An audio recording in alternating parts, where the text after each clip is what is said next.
Le Grand Prix de Monaco ne s'est pas déroulé exactement comme prévu pour Lewis Hamilton, qui s'est retrouvé dans un échange tendu avec son ingénieur de course pendant l'épreuve. Il est évident que lui et Riccardo Adami sont encore en phase d'adaptation mutuelle, mais une fois de plus, la stratégie de Ferrari n'a pas porté ses fruits. Les réponses que Hamilton a données à la presse après la course ont laissé beaucoup de monde perplexe, se demandant s'il avait enfin trouvé un certain contentement au sein de l'équipe. Alors, la grande question se pose. Que peut-on attendre de Hamilton chez Ferrari après ce Grand Prix de Monaco?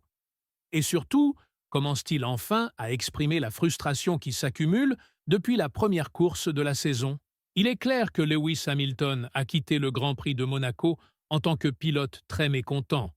Non pas à cause de sa position à l'arrivée, mais en raison d'une communication défaillante avec son ingénieur. Il était même surprenant de le voir terminer à la 4e place le samedi, mais la pénalité de 3 positions sur la grille avait déjà compromis sa course dans son ensemble. Après avoir dépassé Isaac Hadjar et Fernando Alonso, Hamilton pensait pouvoir se battre pour la 4e place avec Max Verstappen. Mais cela ne s'est absolument pas produit. L'écart entre lui et les pilotes de tête dépassait les 40 secondes, ce qui l'a visiblement frustré à la fin de la course. Le septuple champion du monde a été interrogé sur cet écart et s'il savait d'où venait une telle différence de rythme. Il a simplement répondu « Non, on a insisté pour obtenir plus de détails, évoquant une stratégie ratée ou une erreur dans les arrêts au stand. » Mais sa réponse est restée froide et monotone. Non. Concernant l'ensemble de la course, Hamilton a déclaré qu'il s'était senti perdu, comme dans un no man's land. Il a précisé « Je ne peux pas vraiment commenter le reste de la course. J'étais un peu au milieu de nulle part. Avec la pénalité, j'ai évidemment commencé 7e. J'ai été bloqué derrière 2 voitures pendant un moment, puis j'ai réussi à les dépasser et après, j'étais tout seul. Je ne luttais vraiment contre personne. J'avais besoin d'une voiture de sécurité ou de quelque chose comme ça, mais ce n'est pas arrivé. À partir de là, c'était plutôt simple. Mais ce n'était pas là le seul problème de Hamilton. À un moment donné, il a reçu de la part de son ingénieur des instructions qu'il a trouvées très floues.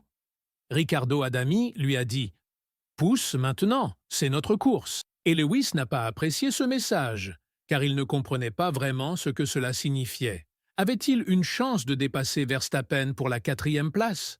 C'est ce que le message laissait penser. En abordant ce commentaire peu clair, Hamilton a dit « Ce n'était pas très clair. Les informations n'étaient pas claires. Je n'ai pas vraiment compris ce que signifiait « c'est notre course ». Je ne savais pas pourquoi je me battais. Est-ce que je me battais pour la place devant moi? En réalité, quand je regarde les données, je n'étais proche de personne devant. J'ai beaucoup usé mes pneus à ce moment-là, mais j'étais bien trop loin à la fin. À la fin de la course, Hamilton a même demandé à son ingénieur « Tu es fâché contre moi ou quoi ?» Ce qui a déclenché un débat parmi les experts de la Formule 1. Est-ce que Hamilton avait réellement fait une erreur dans sa course? Avec les nouveaux règlements et tout ce qui s'est passé à Monaco, terminer 5e avec 40 secondes de retard sur les leaders soulève des questions. Et on ne peut pas lui en vouloir de vouloir des réponses. D'un autre côté, Fred Vasseur a déclaré qu'il n'y avait aucune raison de créer des tensions là où il n'y en a pas, expliquant que les pilotes reçoivent des instructions dans des portions spécifiques du circuit, là où la pression est la plus faible. Le directeur d'équipe de Ferrari a précisé « Quand un pilote pose une question entre le virage 1 et le virage 3, on attend avant de répondre pour éviter de parler pendant les virages. Ce n'est pas qu'on dort. Ce n'est pas qu'on est en train de boire une bière sur le mur des stands. C'est juste parce qu'on a convenu à l'avance des zones où l'on communique avec les pilotes. Honnêtement, il n'y a pas de tension. Le pilote pose une question pendant qu'il roule à 300 km/h entre des murs, sous pression. Je suis parfaitement à l'aise avec ça.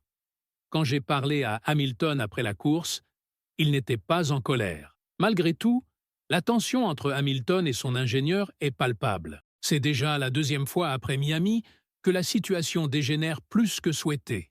Cela montre des fissures dans la confiance que les équipes adverses pourraient exploiter. Si les deux ne sont pas en synergie, il y a un vrai risque que Ferrari se retrouve avec un duo dysfonctionnel, ce qui est la dernière chose dont l'équipe a besoin. Dans une course inhabituelle où un pilote aurait pu ralentir les autres pour permettre à son coéquipier de creuser l'écart pour un arrêt au stand gratuit, Hamilton a eu la chance d'éviter cela. Mais il a aussi eu la malchance de terminer si loin du top 4. Oui, une 5e place est un bon résultat. C'est aussi son 2e top 5 consécutif, ce qui pourrait indiquer qu'il commence lentement à trouver son rythme. Cependant, avec Charles Leclerc terminant 2e, il est clair que le Monégasque s'impose de plus en plus comme le leader de l'équipe. Et cela pourrait signifier que l'écurie de Maranello privilégiera celui qui est le mieux placé au championnat interne.